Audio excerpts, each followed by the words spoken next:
buhay sa lugar na iyong pinamunuan ng may buong tapang at malasakit bilang punong bayan, pangalawang punong bayan at representante sa higit kumulang na 30 taon at higit sa lahat 6 na taon bilang Pangulo ng bansa. Noong pakikita namin sa loob ng kanyang piitan, tinanong ko siya kung ang pinagdaanan niyang panggigipit, pagtukot at pagtataksil ng mga Pilipinong traidor ay ang pinakamabigat niyang karanasan sa buong buhay. Ito ang mga sagot niya sa akin. Dili bong pinakalisod ang COVID.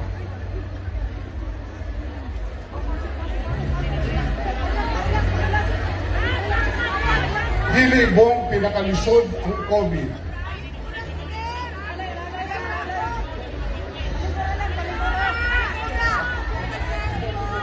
Dili bong pinakalisod ang COVID. Pero apil na ni sa serbisyo sa katauhan.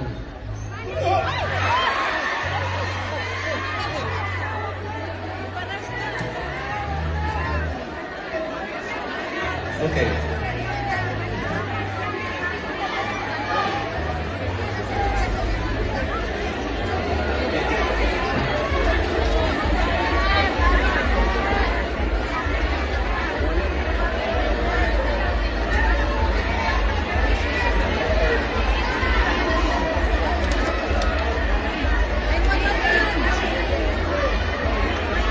Okay,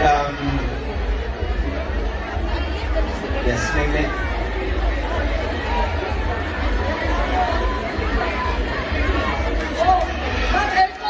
Medic, please. Medic.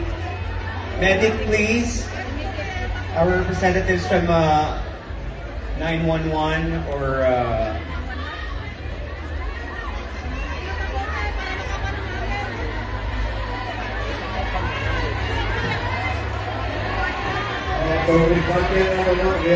Please give some way.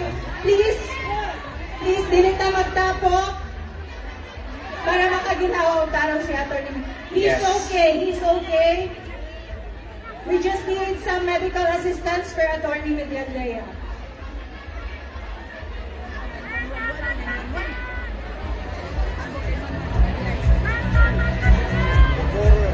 Thank you very much, ma'am. We have a volunteer here. Yes, we have a Who will doctor, help Atty. yes. Salvador Medialdea. Daghang salamat, ma'am. Thank you so much once again. I think he has a lot of emotions to carry. Yes. Too much emotions can sometimes drain you, so it is understood. But everything is in control. Atty. Medialdea is okay. Yes. Give way, please. Okay. Ito na may...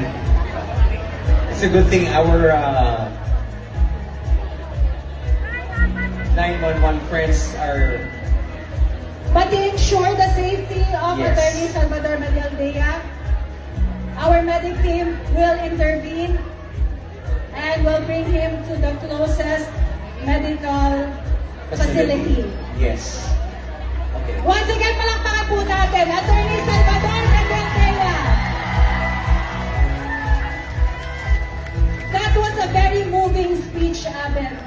Indeed. Napuno siya ng emosyon. Hindi niya kinaya. Napakabigat po ng kanyang dinadala dahil sa nangyari kay Tatay Digong. Yes. So it is understood na talagang sometimes pag hindi natin kinakaya, talagang nag-give up yung katawan natin. But everything is fine. Thank God he is okay. Once again, pasalamatan po natin ang effort ni Atty. Medialdea to come here. Ang bilyon para tumakbo sa Davao. Kung gidawat na ako to, siguro mga 1,000 maleta ang gahatak na ako. Pero, di man ko mahilig sa maleta. Ayan, Nakakalungkot na tayo ay nasa ilalim. Wala. Maleta na ni. Wala man. Nawala na ang maleta.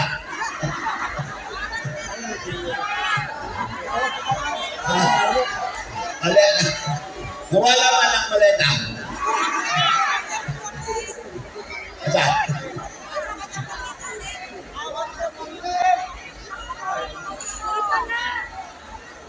Ayan. Senator Bongo, basig na kay maleta diha.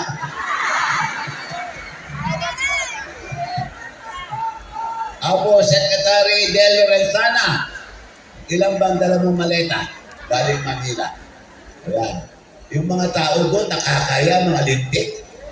Yung mga congressman doon, tag-10 maleta. Punong-puno ng pera. Ayan. Ayan. Tuloy ko ha.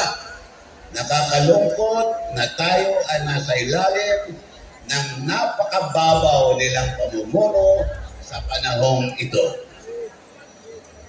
Minsan, ako ay nabansagang best friend ng bayan.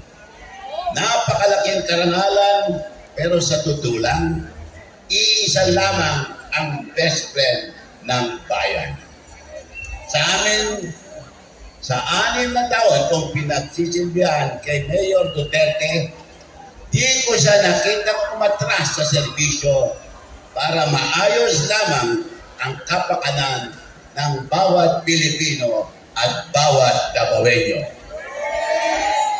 Siya ang tunay na best friend ng bayan. Pero alam nyo, ako ang best friend ni Digong. Kasama ko yan sa YMCA, 1964 hanggang 1970. Oh, palagi kami kumakain ng adobong iro. Ayan, hindi man natin siya kapiling sa kanyang kaarawan ngayon. Lagi nating iparama sa kanya ang buo nating pagmamahal at sabay-sabay natin hilingin sa ating mga dasal. Buong may kapal na ibalik siya sa bayan. Baka dapat ibang bayan na dalhin. Pinamumunuan niya ng may buong tapang at malasakit. Bayang minahal. Minahal niya ng mahigit pa sa kanyang buhay. Kanyang magmahal si Tatay Digong. Ibalik si Tatay Digong. At sabay-sabay natin isigaw, Happy Birthday, Tatay Digong! Happy birthday, Tatay Digong! Again! Happy birthday, Tatay Digong! Again! Happy birthday, Tatay Digong! Maraming salamat.